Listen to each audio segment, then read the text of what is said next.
Belief, thinking big, and what I learned before it was history. I want to take my time with this today because this isn't a simple idea and it isn't a young person's idea either. Recently, while walking on the treadmill, I listened again to the magic of believing. Then I followed it with the magic of thinking big.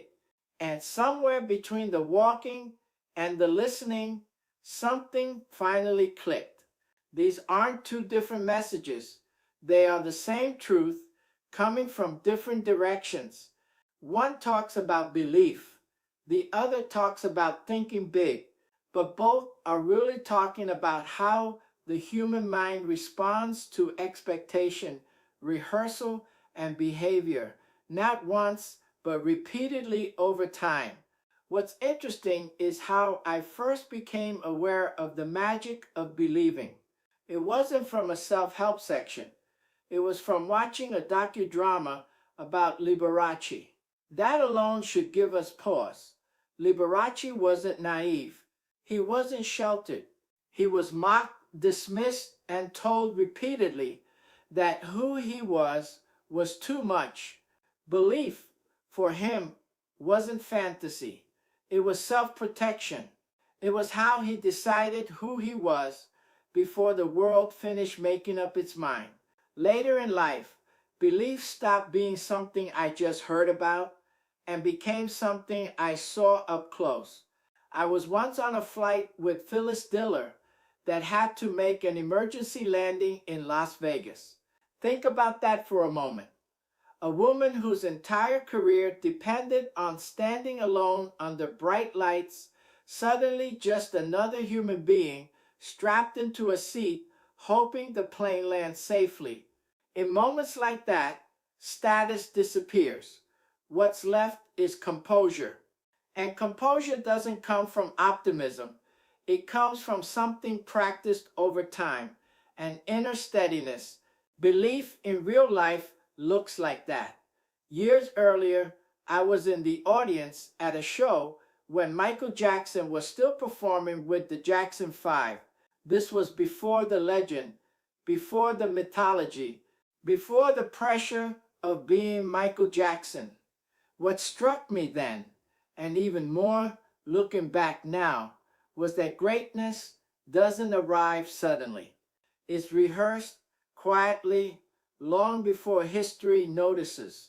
Michael Jackson later talked about seeing performances in his mind before they happen. That's not mysticism, that's rehearsal. Athletes do it, surgeons do it, pilots do it. They prepare the nervous system before reality demands a response. And that's when it finally came together for me. The people who rely on belief the most are not dreamers. They're professionals under pressure. Belief isn't about escaping reality. It's about entering reality prepared. Now let's talk elderhood, because this is where people usually misunderstand these ideas. Thinking big in elderhood does not mean chasing youth. It does not mean denying physical limits. And it does not mean pretending life hasn't changed.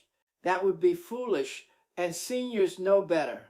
What thinking big does mean now is this: it means refusing to mentally downsize before you have to. It means staying engaged while you still can. It means expecting relevance, competence, and growth, even if the form changes. There's a quiet danger in elderhood that no one talks about enough. It isn't illness. It isn't age. It's shrinking expectation. The moment you stop expecting anything new, learning, contribution, connection, life doesn't end, but it quietly contracts. That's why movement matters so much. When you move your body, walking, stretching, even standing tall, and pair that movement with constructive ideas, the brain becomes receptive. You're not forcing belief. You're reminding your system that you're still participating.